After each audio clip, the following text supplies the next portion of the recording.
क्या मैं और आप सीख सकते हैं प्रभु की संतान होने के नाते जीवन के दबाव का सामना करना? क्या इन सब के बीच में हम लोग जयवंत हो सकते हैं? क्या ये संभव है कि आशीषित हों और तनाव में ना आए?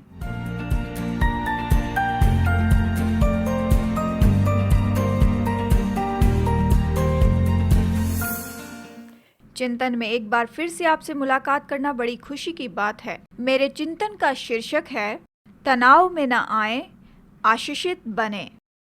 और मैं आपको बताऊंगी भजन संहिता 63 से वचन 1 से 4 तक। अगर आपको हमारे समाज के बारे में एक शब्द में आपको बताना पड़े तो शायद सबसे अच्छा शब्द होगा दबाव। ऑक्सफोर्ड डिक्शनरी दबाव के बारे में बताती है कि जो चिंता और डर है ये उस महसूसीकरण के कारण आती हैं क्योंकि आपके ऊपर बहुत सारी जिम्मेदारियां और परवाह है। हम में से बहुत से लोग शब्द उपयोग करते हैं तनाव। अब ये एक और विख्यात शब्द है। यहाँ तक कि मेरा 10 साल का बेटा ईथन मुझे कहता है, माँ मैं तनाव में हूँ। हर समय जब भी मैं चाहती हूँ कि वो अपना होमवर्क पूरा कर ले, जब वो डेस्क पे बैठता है ऑनलाइन क्लास करते हुए या फिर खुद से कुछ समझने के लिए, तब वो तनाव में आ जाता है। जब हम लोग जागते हैं हम दबाव में होते हैं ताकि लिस्ट पूरी कर सकें। दबाव के बीच में दिए गए काम को पूरा करने के लिए दबाव में होते हैं कि परिवार के लिए प्रबंध करें। दबाव में होते हैं कि संबंधों को सही रखें। दबाव में होते हैं कि बच्चों की अच्छी देखभाल कर पाएं और सब लोग सुरक्षित रह सकें। हम दबाव में होते हैं कि काम पूरा करें और उनके जैसे हों। दबाव दबाव दबाव। ये चौंकाने वाली बात नहीं कि निराशा बढ़ रही है, आत्महत्या बढ़ रही है और तलाक बढ़ रहे हैं, बढ़ते जा रहे हैं, कि इंसोम्निया हमें जकड़ लेता है। परमेश्वर की संतान होने के नाते हम कैसे सीख सकते हैं कि जीवन के दबाव का सामना कैसे करें? क्या हम इन सब के बीच में जयवंत हो सकते हैं? क्या ये संभव है कि हम आशीषित हों और तनाव में न आए? राजा दाऊद ऐसा व्यक्ति था जो जीवन के दबाव को पूरी तरह समझता था। वो बाइबल में मेरा एक पसंदीदा चरित्र है। जैसे उसका जीवन बहुत वास्तविक है, परमेश्वर के लिए उसकी जिज्ञासा बहुत ही अद्भुत है। उसका जीवन तो सिद्ध नहीं था, लेकिन वो हमें बहुत बड़े पाठ सिखाता है। हम जानते हैं जितना हम ऊंचा जाएंगे उतना ही हम पर दबाव होगा। और देखिए, राजा के नाते उसने ऐसी बातों का सामना किया जिससे उस पर दबाव था। हमेशा उसकी जान खतरे में रहती थी। उसने बहुत से युद्ध लड़े थे, लेकिन इसके बीच में भी हम देखते हैं कि कैसे उसने अपनी दृष्टि प्रभु पर लगाई। मैं विश्वास करती हूँ इसीलिए तो परमेश्वर ने उसे अपने दिल का सा व्यक्ति कहा है।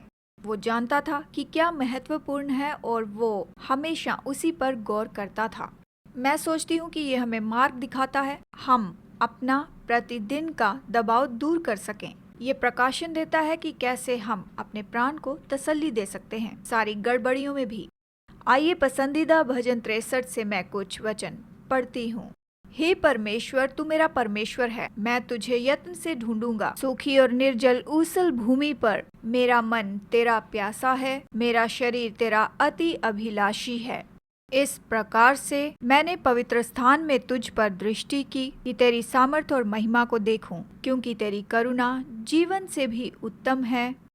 मैं तेरी प्रशंसा करूंगा। इसी प्रकार मैं जीवन भर तुझे धन्य कहता रहूंगा और तेरा नाम लेकर अपने हाथ उठाऊंगा। ये वचन कुछ सामर्थी सच्चाई को लेकर आते हैं।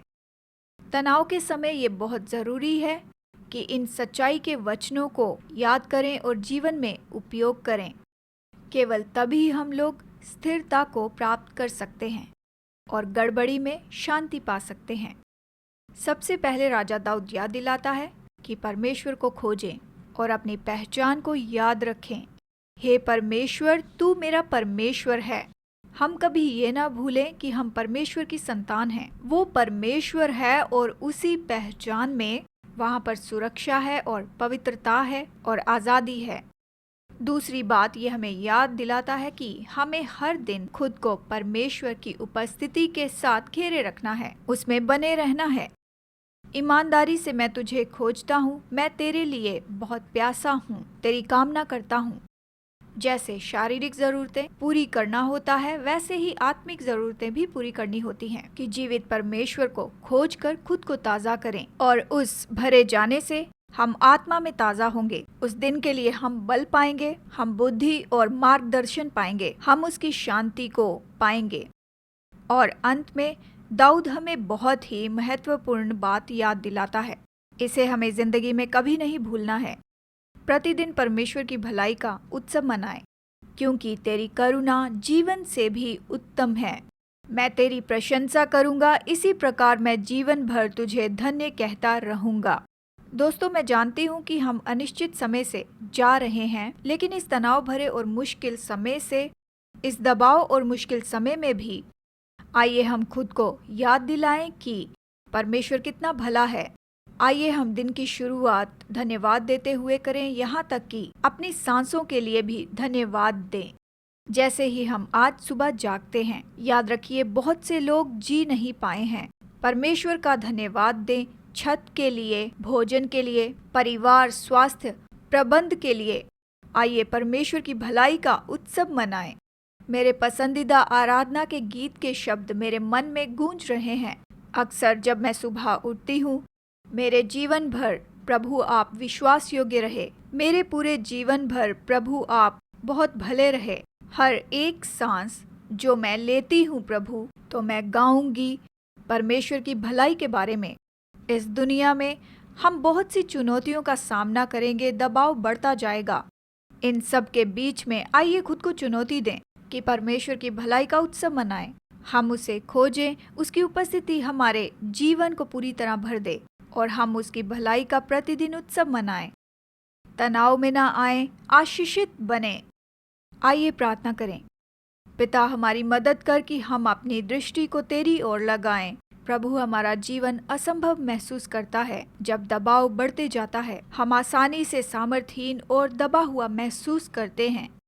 धन्यवाद कि आपने याद दिलाया कि हम आपकी संतान हैं और आप हमारे परमेश्वर हैं। परमेश्वर जो हमें कभी ना छोड़ेगा ना त्यागेगा। परमेश्वर हमारी रक्षा करेगा, हमारे लिए प्रबंध करेगा। जीवित परमेश्वर, जब हम लोग तुझे पुकारते हैं, तू हमें उत्तर देता है। हमारे जीवन से आप महिमा पाएं और मदद कर प्रभु कि हम आप में बसे रहें।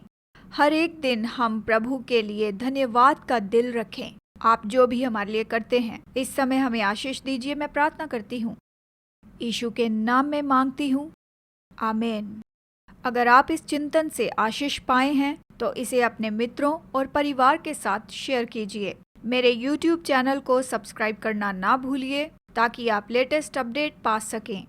तो अगले हफ्ते तक सुरक्षित रहिए, आशीषित रहिए, तनाव में ना आए।